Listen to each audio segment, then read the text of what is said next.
Think the world is a familiar place? Think again. From beams of light to eyeless figures, these stories will shake you to your core and make you look over your shoulder. Hello and welcome back to the show. I'm Isigaq Topcock. And I'm Kitavitok Litchard. In our villages, we have a favorite pastime of gathering around and telling our scariest ghost stories. Isigaq, who wants to tell ghost stories?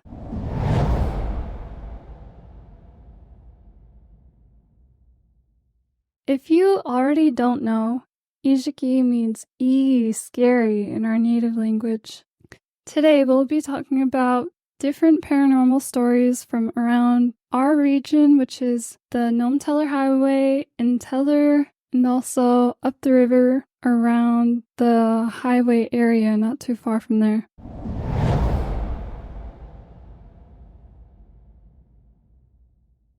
So our first story comes from Teller, and my parents told me that they were just hanging out at home, and then out of nowhere at like 6 p.m., a whole bunch of like little kids ran inside their house, and they asked like, "What are you doing?" And they're like, "We're running away. We're being chased." And they're like, "What's going on?" And the kids said that they saw a little figure, a little hooded figure, chasing them on the tundra behind my dad's house.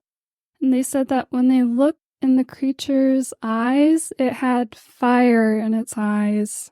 And did they say what color the fire was? They said it had purple flames in its eyes. So flaming, meaning it looked kind of like a fire burning in its eyes. Mm-hmm. You often hear stories about glowing eyes with paranormal creatures, like glowing red eyes, which is used in a lot of movies too, like a glowing red eye evil creature. Mm-hmm. I wonder why their eyes glow. And why does it look like fire specifically? That's weird. Maybe it's not fire specifically, but just like energy. They were in a panic because they said they're being chased. My mom said the kids said that the little figure with the fire in its eyes was trying to herd them further out into the tundra away from all the houses. And then they just decided to make a run for my parents' house, which was closest. And the kids said that there were two adults nearby when they first saw the little man. And they're like telling the adults, like, look, do you see that? You see that little man? And the adults couldn't see them. The adults couldn't see it whatsoever. Even though it was right in front of them?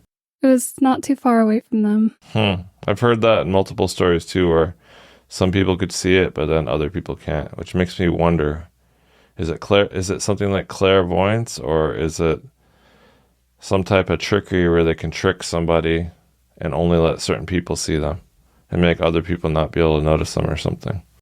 Well, they say that kids are like more pure than adults. But I've met adults that seen them too, so maybe they're more pure in spirit or something. Like, so you think they're clairvoyant then? like dogs can... If they're clairvoyant though, those kids, and shouldn't they be seeing ghosts and stuff all the time also?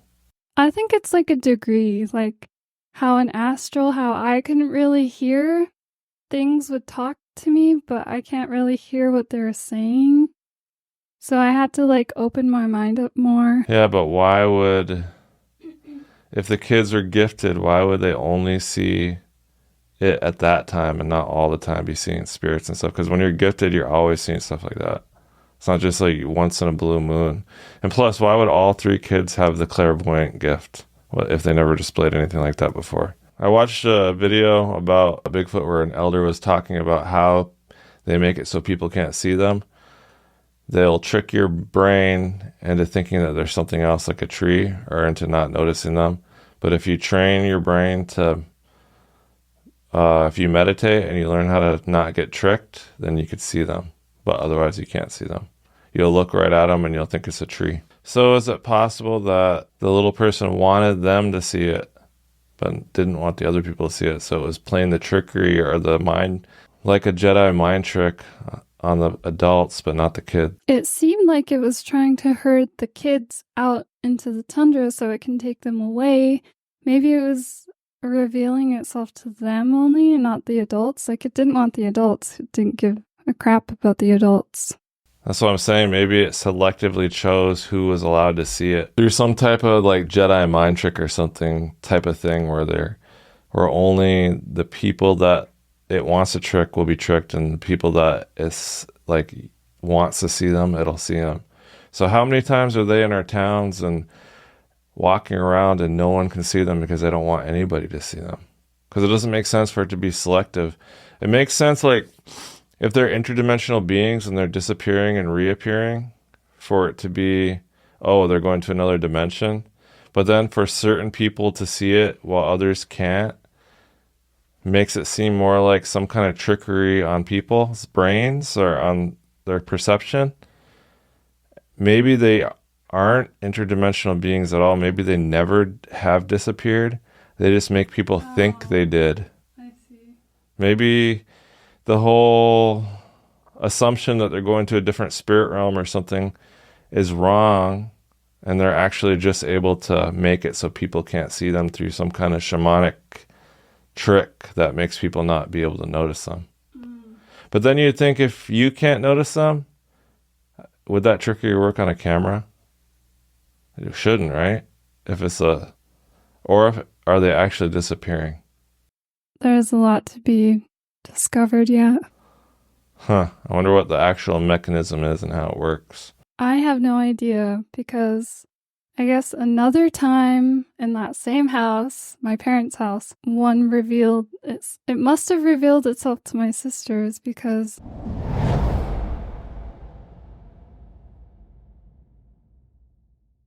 my parents were right outside of the house smoking a cigarette. So my sisters were all small, and they're inside, and a couple of windows were open, and my sister said that a small man with a pack of arrows and a bow slung over its shoulder jumped in one window, ran around inside the house, and then jumped out the other window. Just came in, ran around, and ran back out to the tundra. So you hear a lot of stories about children being able to see the Fae. Children being able to see the Fae. A lot of stories about that. I wonder if their brains aren't developed enough for the trickery to work on them. I wonder if it has something to do with more simplicity of thought that prevents the trick from working, rather than it being because they're gifted and they're clairvoyant. Because if those kids are clairvoyant, then they're going to be seeing ghosts, they're going to be seeing stuff their whole life, like psychic kids. Because I've met people like that who see scary stuff their whole lives and they learn to get accustomed to it. These kids are not those kind of people. So there has to be something other than clairvoyance, which is the key to why children can see them sometimes while other people can't. And I've also heard stories of 2 adults seeing it, while the third one couldn't. And they're all adults. But why would it choose those 2 instead? And why would he not be able to see it? Yeah. That makes no sense. There has to be some kind of logic to it, though, because I don't believe, oh, it's just magic. They just disappear for someone because you're gifted. Were they native people? No, it was a white people story I read online.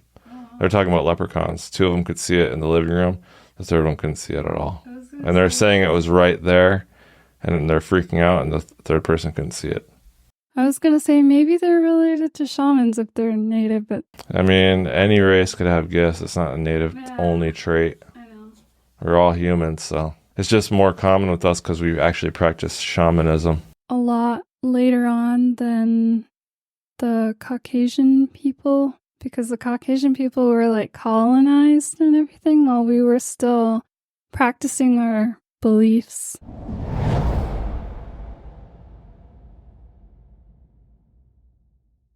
So another story that happened in my parents' house, there's a whole bunch of stories and it's still going. This happened to my sister. I'll read what she wrote. One time, both me and my sister had sleepovers. We all squeezed in on 2 twin-sized beds, and the other sister slept by us. I was so tired and thinking the girls are still talking, so I just agreed to whatever they were saying, like, yeah, okay, For like half an hour, I was just agreeing, then I got up to tell everyone, go to sleep! Everyone was already sleeping, and the talking was coming from the corner of the room. A little Caucasian girl was hiding behind her knees. You can only see her eyes and forehead peeking out from behind her knees. I closed my eyes and I prayed and I tried to force myself to sleep. I stayed awake until morning with my eyes closed. Creepy. Sounds like a ghost. And this is another instance of a little Caucasian person in my parents' house. Like it's trapped. This time it was a girl, which is weird. Ghosts don't really scare me. Just shoot him with a ghost spirit gun. Spirit gun. Holy water? No, a spirit gun. I know. Kills them. What would even, a bullet? A bullet would just go right through. Spirit gun. So this next story happened to the same sister, but later on when she was in high school.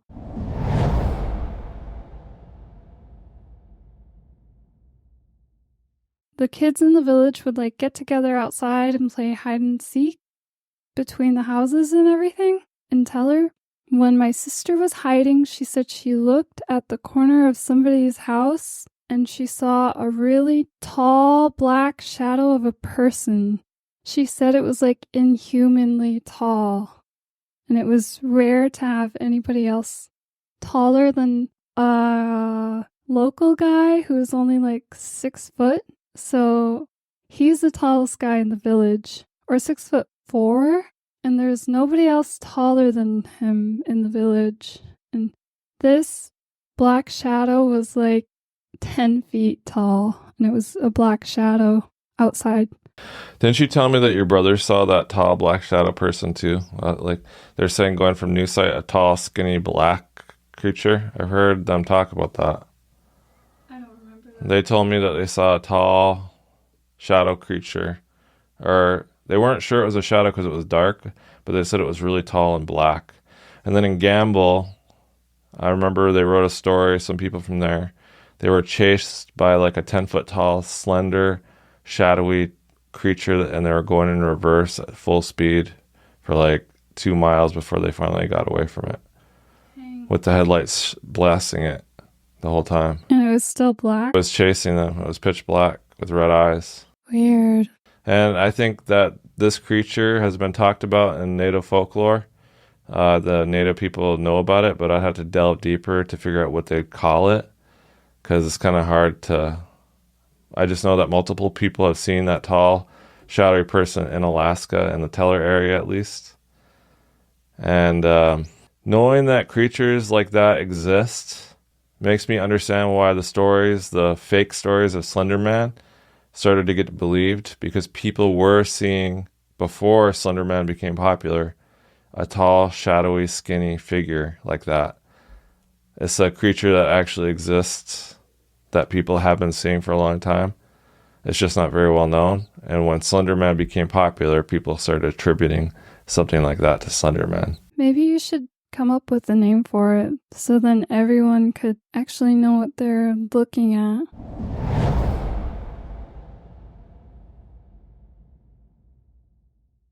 Okay, this next story happened in the same village, Teller, Alaska. One morning, a little boy walked and was waiting for a school bus near the Teller Highway. So it's away from Teller, out on the road to the airport, and it's away from town. So it's pretty secluded, just tundra all around you, waiting at that bus stop. There was a 55-gallon oil drum that marked the corner where the bus stops, and while he was waiting alone, an orb of light appeared and flew to him. While it hovered over him, the boy started floating up towards the flying object. The boy grabbed onto a nearby 55-gallon drum, hanging on for dear life. After floating for a few terrifying minutes, it appeared the UFO gave up and flew away, and he just dropped. My dad told me about this, and my dad saw the drum before the incident, it was at the corner, but after it happened, my dad said the oil drum was way far off from where it used to be. So it checks out it really happened. He was holding on to it? And it floated up in the air, but it held him down. Damn, that's some strong suction power from that UFO. Did it damage the tank at all? Like bend a pipe or anything? I don't think so, no. My dad said it was just way off from where it used to be. Even my mom confirmed it. Wonder how much those tanks weigh. 55-gallon oil drum. And it was full of oil? I have no idea. Probably not, since it was marking the school bus stop. So a 55-gallon oil drum. Isn't that just like the size of a trash can? Because that's a 50-gallon trash can. Okay. So if the oil drum was full of any liquid like water or anything like that, which it probably was since it rains and snows all the time, then it would weigh about 431 pounds. But if it was empty, it would only weigh 30 to 40 pounds. So I'm guessing it had to have some liquid in it. Because how is it going to hold him, protect him from being dragged up unless it had some weight to it? Or it could have had rocks so it could stay upright and mark. If it was a marker, they probably did put rocks in it. It was probably naturally filled with water too, unless it was rusted out. So I'd estimate anywhere between, if it was filled with rocks, maybe a couple 100 pounds. If it was filled with water, maybe around 450, 430. So the amount of pull force, I wonder if it hurt the dude's arms being dragged up like that. And what did he grab onto on the drum? They don't really have handles. Well, they have those on the lip of the oil drums. There's like the little... So he was grabbing the lip and it was dragging the oil drum? Mm-hmm. That's a lot of pull force. And how old was he? It's just a boy. Maybe it was only filled with rocks and the oil drum weighed about 100 pounds, because I don't see a child lifting 400 pounds by being able to hold it. Maybe 50 pounds, 60 pounds? Yeah. So the suction force must have been around 150 to 200 pounds of pull force in order to start dragging the oil drum with him. Mm-hmm. That's pretty powerful. Yeah. Without wind too. So what could it have been that was like magnetic? I don't think so, because it wouldn't a magnet wouldn't lift a human body. No. It would have attracted the drum more. First, before the human body. Yeah, he would have been holding onto the drum, keeping the drum from going up, not the other way around. So it wasn't magnets. Mm-hmm. Didn't you have another story you told me of a girl where a flash of light hit her on her four-wheeler? That's coming up. That's actually next. We're going to talk about it right now.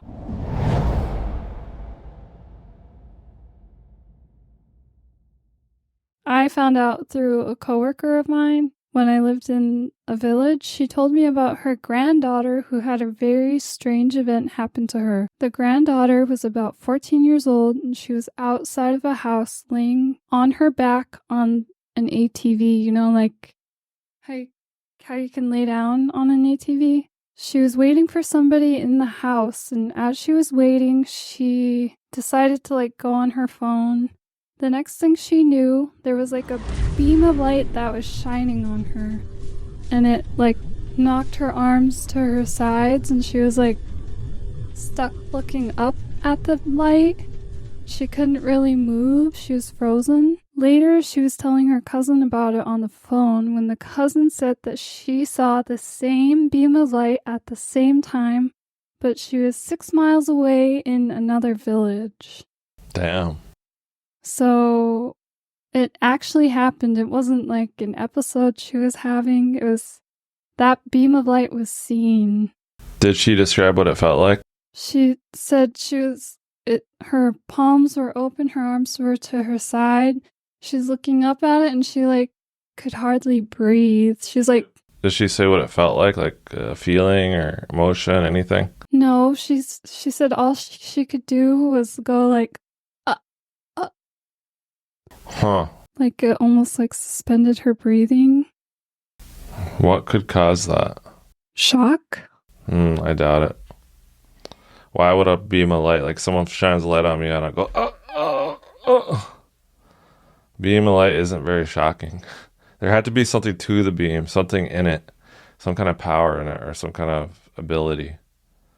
Kind of sounds like the UFO beams that suck people up. Like in the movies? But you got to wonder what in it would cause a reaction like that? Like, why would it be like that? To freeze your body. I wonder what kind of energy or what kind of, like, how does that happen? That's so strange.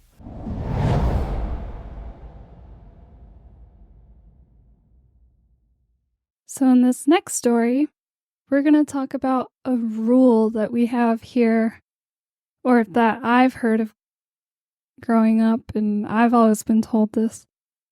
So when you're out on the tundra, there's an Inupiat rule where if you ever run into a pile of berries on the ground on the tundra, don't eat or take any of the berries, because if you do, the Isigaqs will, or little people will come after you. Also, it said if you run into an Isigaq, you should cover your eyes, hold out dry fish for them, and they'll leave you alone. Isn't that for the Isigaq that whistles and walks on his elbows? Mm-hmm. So that's not like the little person. Those are different.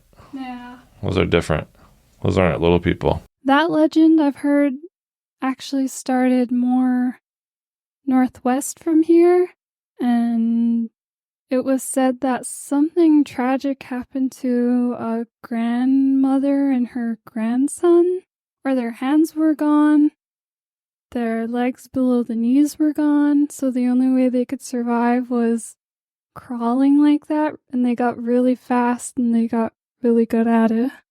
Sounds really strange and hard to believe, to me anyway. I just don't put much stock in it, but maybe people see them. To me, I'm more interested in the Isigaq, the actual little people. But if the little people would get mad at me for eating a pile of berries, or if this Isigaq, or whatever the hell it is, you say Isigaq? So it's the same word for little people as it is for these little elbow walkers? No. What do they call the little people then? I have no idea. We just say Everyone says Isigaq for little people. We actually have an Eskimo game we play at Christmas time where we see how far we can crawl only on our elbows and our toes, nothing else. That's the legend that we play the game after. Well, if I find a pile of berries, I'll be sure to eat them because I ain't scared no Isigaq. You also want to see them really bad. Come bother me all you want. I won't even get mad or scared. They kill me. They take you. I vanish off the face of the earth. And then I'll be like, I told you. At my grave. Told ya. I'm knocking on wood because of that. Okay. So we have another legend, but this is up the river at a certain spot, and we actually went there.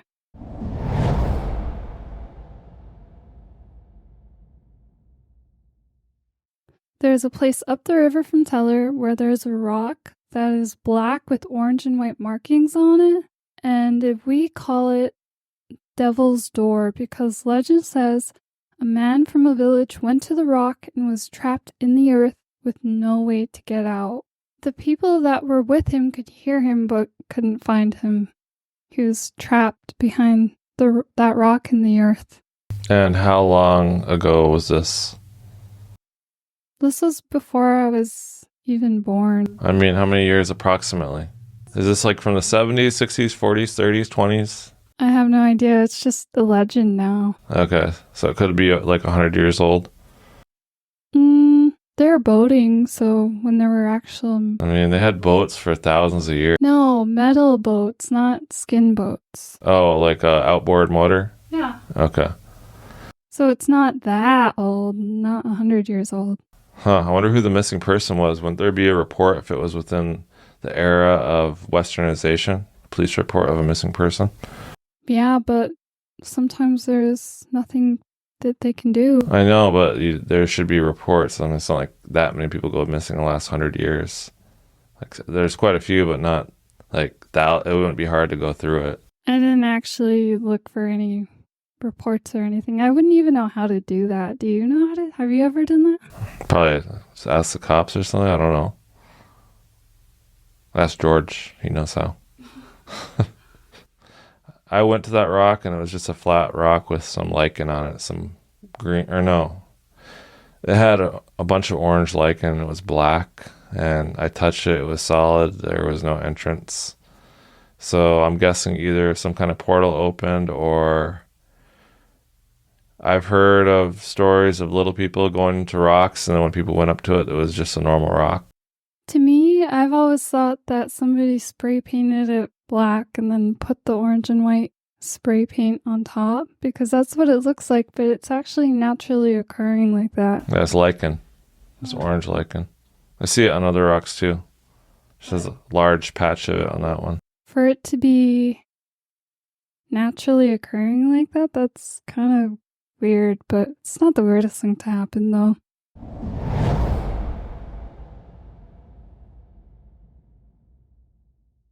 So in this next story is about a man that was nicknamed Skip, and he is becoming sort of a legend in Teller, but I know it happened because this story came from somebody in Teller.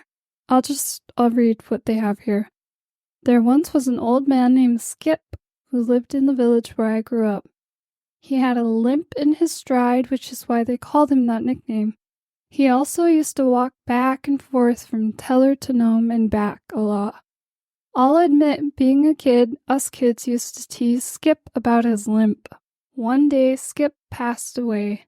Life in the village resumed as normal until reports of people seeing Skip walking on the highway in his yellow raincoat. My daughter even saw him while she was driving on the highway. She told us to turn around to help that old man who was limping, but nobody was there. There were also reports of somebody being chased in Teller, and when the person being chased looked back, the person chasing him had no eyes. It was just black.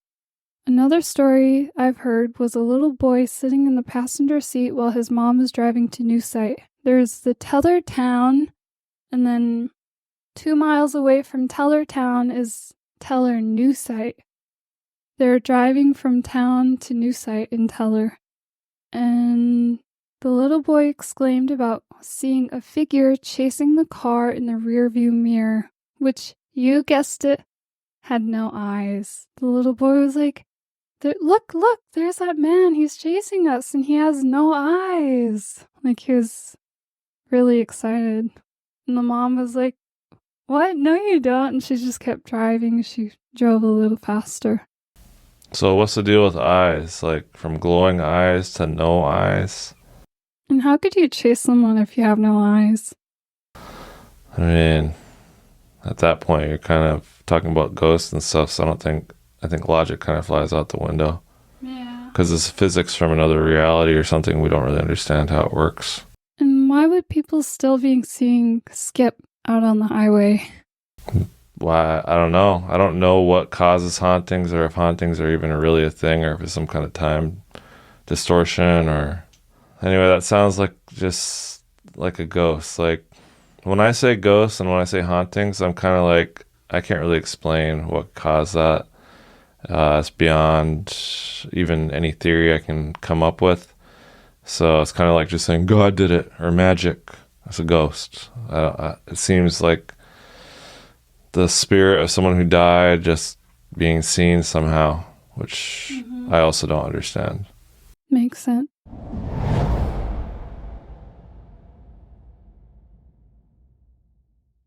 So here are some things to remember when getting spooked. You can find a tribal healer and ask if they can cleanse your house.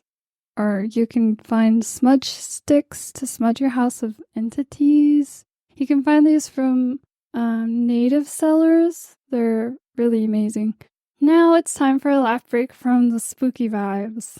Here I have an X from Hovain at Hovain. It says, the casino needs a Uno table. And Ariel at _Yuri replied, the unalive rate is already high enough. Do you get it? Okay. The unalive rate is already high enough. I don't play Uno. Oh, you get it. Those Uno games can get so heated, especially when you get a pick. Why are you saying unalive? YouTube, they take down... Well, I don't know, I guess it's... Yeah. Don't forget to check out Q's merch shop. It has awesome designs of paranormal creatures. I hope you enjoyed today's stories. Be sure to give us a review and subscribe for more creepy ghost stories. If you'd like your stories to appear in the show, email me at doyouwantatellghoststories@gmail.com or find me on Facebook at the Facebook group Isigaq Who Wants to Tell Ghost Stories. Until next time, this is Kajuk. And this is good to be talk. Bye.